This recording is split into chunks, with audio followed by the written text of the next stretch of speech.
Company में सब मुझे पसंद करते हैं, पर आखिर मैं एक इंटर्न ही तो हूँ। संगठनात्मक कौशल की बात हो तो ली यंग जैसी अनुभवी कर्मचारी पर भरोसा करना ही बेहतर है। ली यंग ने मुझे ओके का इशारा किया। चिंता मत करो, मैं सब कुछ अच्छे से संभाल लूंगी।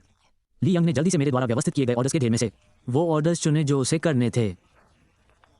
फिर उसने मेरे कुछ करीबी दोस्तों को प्राइवेट मैसेज भेजकर कहा कि आकर अपने ऑर्डर्स ले जाएं। लीडर्स के बिना बने एम्प्लॉय ग्रुप चैट में उसने शाम के लिए मेन्यू पोस्ट किया। हाय गुएफू, मैंने स्क्रीनशॉट लेकर दिखाया कि ये मेरी तरफ से ट्रीट है और फिर ऑर्डरिंग चेन को कोऑर्डिनेट करने के लिए एक ग्रुप चैट शुरू की। उद्धरण चिन्ह हो गया। थैंक्स यिन, मैंने ली यंग को गले लगा लिया। सच कहूं तो मैं बहुत समय से पूछना चाहती थी, तुमने अचानक इस्तीफा देने का फैसला कैसे कर लिया? ली यंग ने यह सवाल काफ़ी समय से अपने मन में दबा रखा था और आखिरकार पूछ ही लिया। उद्धरण चिन्ह, अगर मैं कहूं कि मैं रातों रात अमीर हो गई हूं और काम नहीं करना चाहती तो क्या तुम यकीन करोगे? मैं सच कह रही हूं। दुर्भाग्य से किसी ने यकीन नहीं किया। ली यंग ने मुझे ऐसे देखा जैसे कह रही हो क्या मैं बेवकूफ़ लग रही हूं? देखो, मैं सच कह रही हूं, पर तुम्हें यकीन नहीं हो रहा।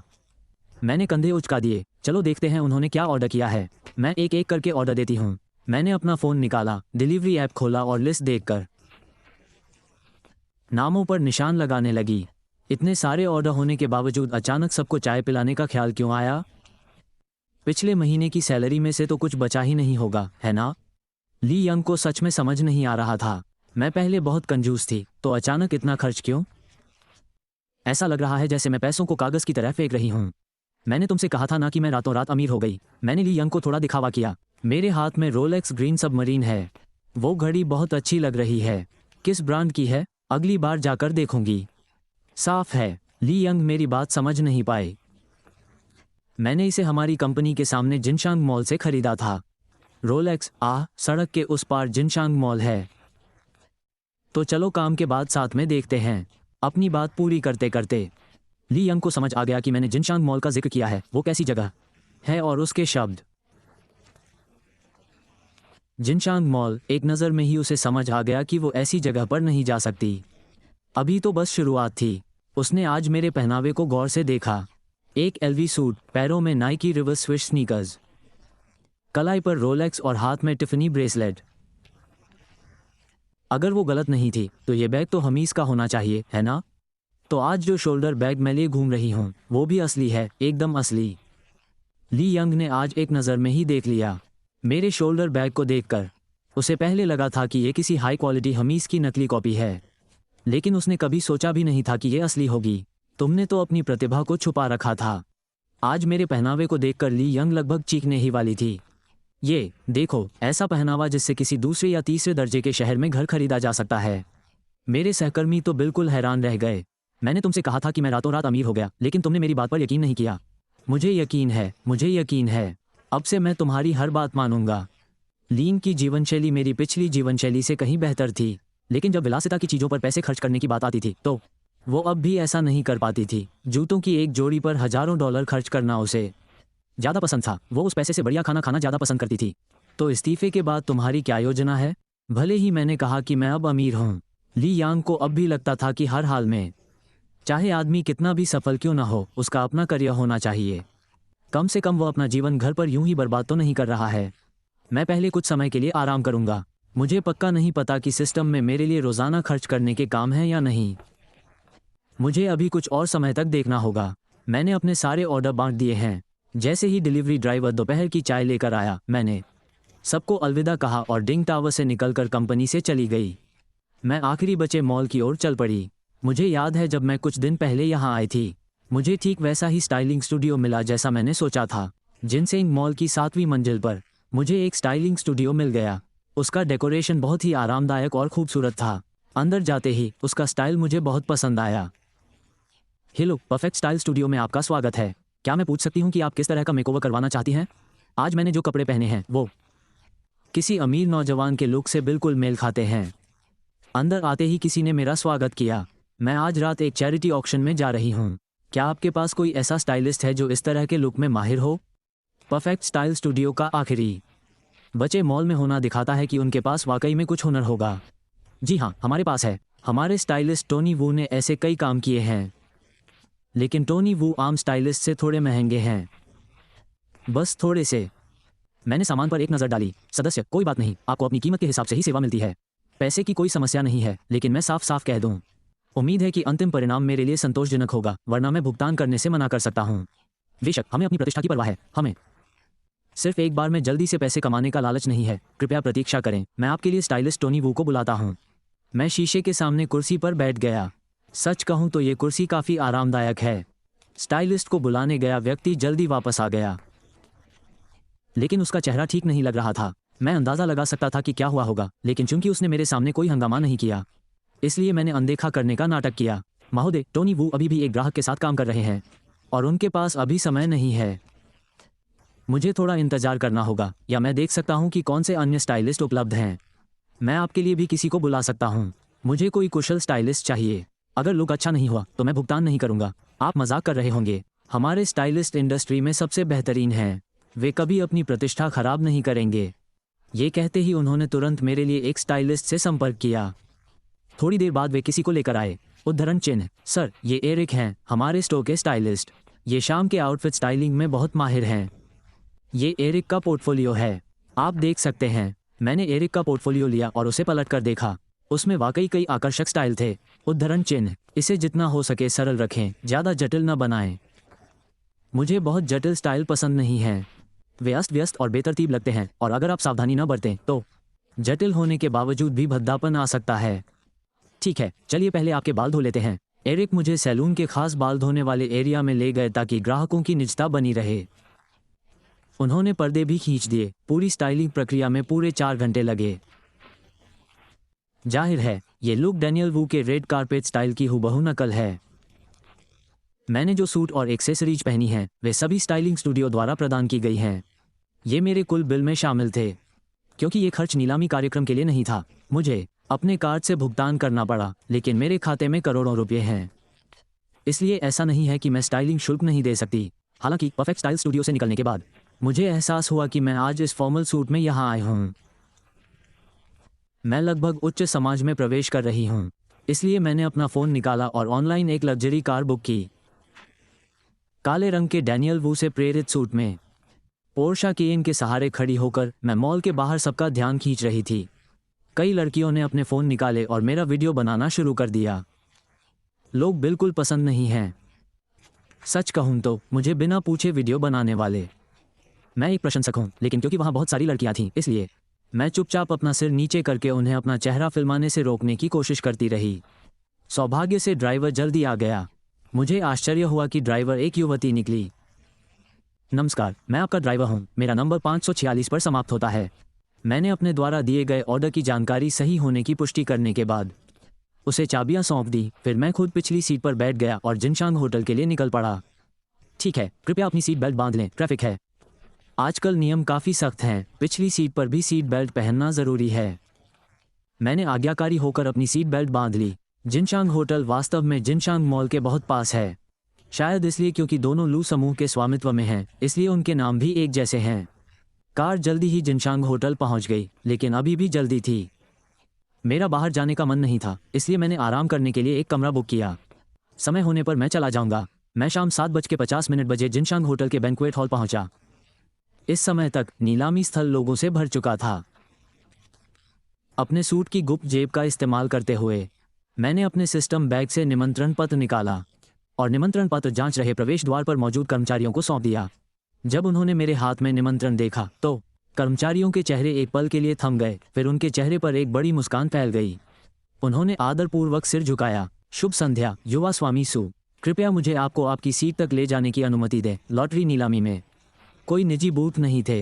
प्रत्येक अतिथि के लिए पहली मंजिल के मुख्य हॉल में सीटें व्यवस्थित की गई थीं। जाहिर है, आगे की सीटें पीछे की सीटों की तुलना में कहीं अधिक चौड़ी थीं। व्यवस्था बिल्कुल अलग स्तर की थी। कर्मचारियों ने मुझे पूरी तरह से आगे की पंक्ति तक पहुंचाया। ये बिल्कुल बीच में तो नहीं थी, लेकिन किनारे पर भी नहीं थी। मैं इस क्षण प्रभावित हुए बिना नहीं रह सका। यह व्यवस्था वाकई अपनी शक्ति दिखा रही है। आप हमेशा बता सकते हैं कि चीज़ें बेहतर हो रही हैं। मैं दंग रह गया। मैंने कभी उम्मीद नहीं की थी कि लू चिनकिंग से फिर मुलाकात होगी। मेरे हाथ को छूते ही स्टाफ के चेहरे के भाव एक पल के लिए ठहर गए। फिर उनके चेहरे पर एक बड़ी मुस्कान फैल गई। उन्होंने आदरपूर्वक सिर झुकाया। शुभ संध्या, युवा स्वामी सु। कृपया मुझे आपको आपकी सीट तक ले जाने की अनुमति दें। लू चैरिटी नीलामी में कोई निजी बूथ नहीं लगाए गए थे। प्रत्येक अतिथि के लिए सीट पहली मंजिल के मुख्य हॉल में व्यवस्थित की गई थी। जाहिर है आगे की सीटें पीछे की सीटों की तुलना में कहीं अधिक चौड़ी थी। व्यवस्था बिल्कुल अलग स्तर की थी। स्टाफ मुझे बिल्कुल आगे तक ले गया। पंक्ति ये बिल्कुल बीच में तो नहीं थी, लेकिन किनारे पर भी नहीं थी। मैं इस क्षण प्रभावित हुए बिना नहीं रह सका। यह व्यवस्था वाकई अपनी शक्ति दिखा रही थी। आप हमेशा बता सकते हैं कि चीजें बेहतर हो रही है। मैं दंग रह गया। मुझे कभी उम्मीद नहीं थी कि लू चिनकिंग से दोबारा मुलाकात होगी। मैंने लू चिनकिंग की ओर मुड़कर देखा। शुभ संध्या मिस लू। लू चिनकिंग के बगल में। दरअसल लू चिनकिंग लोगों के एक समूह का पीछा करती हुई प्रतीत हो रही थी। जब मैंने लू चिनकिंग को मेरा नाम पुकारते सुना तो सबका ध्यान मेरी तरफ चला गया। सब मेरी ओर देखने लगे और चिल्लाए, ची तुम उसे जानते हो ना? बोलने वाली महिला लू चिनकिंग के बगल में खड़ी थी, जो साफ तौर पर ज्यादा सलीके से नहीं बोल रही थी। उसका अंदाज लू चिनकिंग से काफी मिलता जुलता था, लेकिन उसकी तुलना में लू चिनकिंग में थोड़ी सी शालीनता की कमी थी। उद्धरण चिन्ह। हाँ, मैंने तुम्हें उसके बारे में पहले भी बताया था। वो आदमी जो लोगों को गालियां देने में माहिर है। पिछली बार वो मेरे साथ रेसिंग करने के लिए राजी नहीं हुआ। लू चिनकिंग के चेहरे पर थोड़ी अफसोस झलक रही थी। मैंने विनम्रता से लेकिन बनावटी मुस्कान दी। समूह की ओर हल्का सा सिर हिलाकर मैं अपनी सीट पर बैठ गया और ध्यान देने लगा कि मैं कहाँ बैठा हूँ। बाकी लोगों ने भी मेरी ओर देखा। सीट खास थी। नीलामी शुरू होने ही वाली थी। मुझे महसूस हुआ कि कोई मेरे बगल में बैठा है और मैंने सहज ही लू चिनकिंग के साथ आए लोगों में से ऊपर देखा। यह साफ था कि उनमें से मुख्य सदस्य कौन था। मैंने लू चिनकिंग को देखकर मुस्कुराकर अभिवादन किया। फिर मैं पीछे मुड़ गई, अपने बगल में बैठे लोगों को नजरअंदाज करने की पूरी कोशिश कर रही थी ताकि मेरा ध्यान न भटके।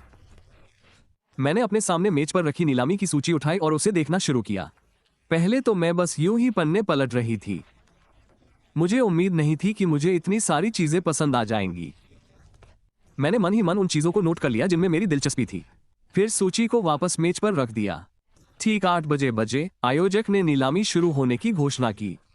फिर मंच से नीचे उतर गए और नीलामीकर्ता ने कार्यभार संभाला। आज रात की पहली वस्तु सफेद जेड का एक आभूषण सेट था, जिसमें झुमकों की एक जोड़ी, कंगन की एक जोड़ी, एक बकल पेंडेंट और बांस के आकार की जेड की हेयरपिन शामिल थी। हालांकि यह आभूषण सेट एक महिला ने अपनी नीलामी वस्तु के रूप में दिया था। क्योंकि यह पहले से इस्तेमाल किया हुआ था, इसलिए मैंने बोली लगाने की योजना नहीं बनाई थी। उदाहरण चिन्ह। नियन बाय, क्या आपको इस आभूषण सेट में दिलचस्पी है? क्या आप चाहती हैं कि मैं इसे जीतने में आपकी मदद करूं? अपनी सीट बदल ली बिना मेरी जानकारी के मेरे बगल में बैठे व्यक्ति से, क्योंकि मैंने कोई प्रतिक्रिया नहीं दी थी। दरअसल वो मेरे लिए गहनों की बोली लगाना चाहती थी। मैं उसके इस भाव की सराहना करती हूँ, लेकिन अगर मुझे कुछ चाहिए होगा तो मैं खुद ही बोली लगा लूंगी। आखिर हम सिर्फ 2 बार ही मिले हैं। मुझे नहीं लगता कि अभी हम तोहफे देने के दौर में हैं। उसका प्रस्ताव ठुकराए जाने के बाद लू चिनकिंग को अफसोस हुआ और वो प्रभावित करने का दूसरा मौका ढूंढने लगी। अंत में गहनों का सेट देने वाली महिला ने उसे पूरे 12 लाख यान में वापस खरीद लिया। मुझे समझ नहीं आया, लेकिन मैं काफी हैरान थी। फिर भी चूंकि यह नीलामी दान के लिए थी, इसलिए उसका यह कदम कुछ हद तक समझ में आता है। आखिर यह उसकी अपनी चीजें थी। नीलामी में अपनी चीजें वापस खरीदने के खिलाफ कोई नियम नहीं है। खैर, हर एक पैसा वसूल हो जाता है। तो कर्मचारियों ने नीलामी की दूसरी वस्तु निकाली। यह जेडाइट का एक टुकड़ा था जो पूरी तरह से सामने आ चुका था, लेकिन अभी पॉलिश नहीं हुआ था। यह जेडाइट लगभग 2 वयस्क पुरुषों के हाथों के आकार का था और इसमें लाल रंग के कई शेड्स मिले हुए थे। दूर से देखने पर यह सचमुच आग की लपटों से उठते हुए फीनिक्स पक्षी जैसा लग रहा था। इस जेडाइट को देखकर मैं तुरंत भावुक हो गया। जब मैंने इसे पहली बार नीलामी की सूची में देखा तो मैंने इसे अपने लक्ष्यों में से एक के रूप में चिन्हित कर लिया। लेकिन तस्वीरों और वास्तविक वस्तु में अंतर होता है। असली वस्तु कहीं अधिक शानदार है। की शुरुआती कीमत आग की लपटों से उठते हुए फीनिक्स पक्षी के आकार के लाल जेडाइट रफ $500,000 थी। बोली शुरू हो गई। नीलामीकर्ता ने अभी $200,000 की बात पूरी ही की थी कि किसी ने बेसब्री से अपनी बोली लगा दी। मैंने कीमत को बढ़ते हुए देखा, धीरे धीरे, और अपने मन में सोचते हुए मुझे लगा कि इन लोगों को पैसे की बिल्कुल परवाह नहीं है। जैसे जैसे बोली लगाने वालों की संख्या कम होती गई, मैंने भी बोली लगाना शुरू कर दिया। 30 लाख, जो अभी 28 लाख था, मैंने तुरंत 2 लाख बढ़ा दिए। एक और बोली से बाहर हो गया। मैंने किसी को मेरी बोली लगाने के तरीके पर टिप्पणी करते सुना, लेकिन ध्यान देने का समय नहीं था। लू चिनकिंग मेरे सामने ही 31 लाख पर पहुंच गई थी।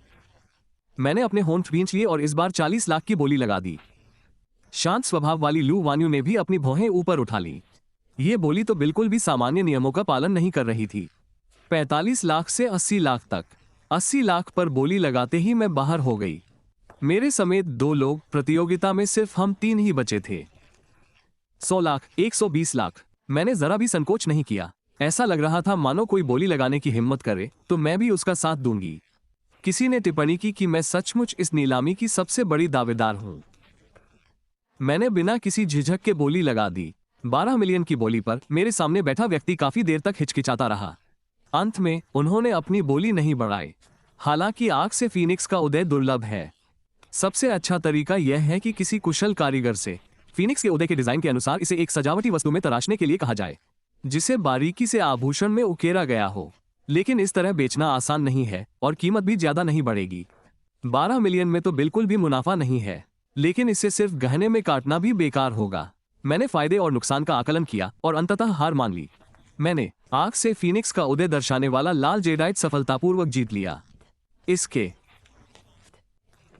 बाद मेरा मूड काफी बेहतर हो गया। मैंने लवेंडर ज़ेड बेंगल और युआन राजवंश का नीला और सफेद चीनी मिट्टी का फूलदान भी जीता, जबकि यू चिनकिंग मेरे ठीक बगल में बैठा था।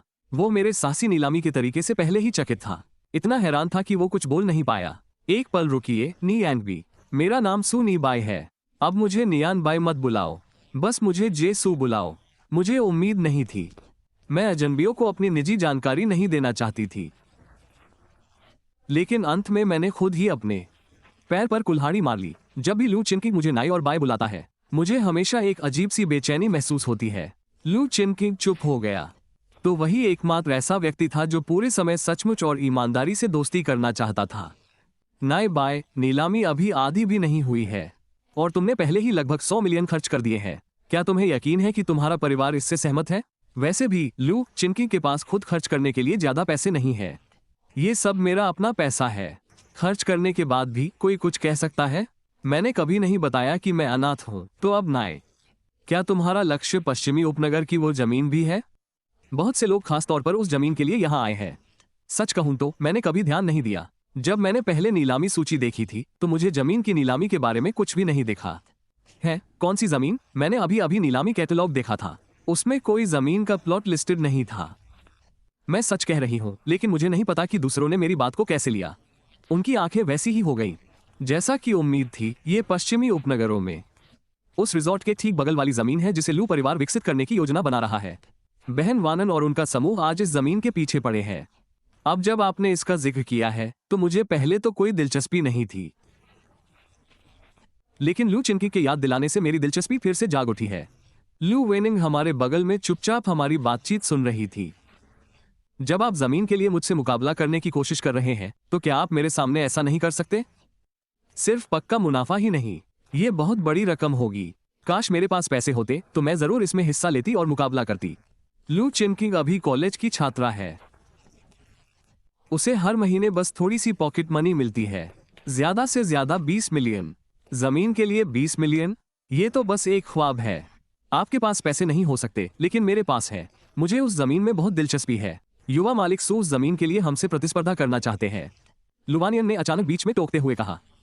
चौंककर मैं सहज रूप से पीछे हट गई, लेकिन मुझे जल्दी ही एहसास हुआ कि नीलामी सबसे ऊंची बोली लगाने वाले को ही मिलेगी। मेरे शब्दों ने लुवानियन को स्तब्ध कर दिया, लेकिन उसने जल्दी से धीरे से मुस्कुराते हुए कहा, युवा मालिक सू सही कह रहे हैं, सबसे ऊंची बोली लगाने वाले को ही मिलेगी। उसके बाद हमने बात करना बंद कर दिया। मैंने 21.4351 कैरेट के गुलाबी हीरे पर 3.8 अरब और खर्च किए, सिर्फ इसलिए कि यह हीरा महंगा था। मेरा इनाम जितना बड़ा होगा ये पूरा हो जाएगा। इसने लू वानियन, लू चिनकिंग और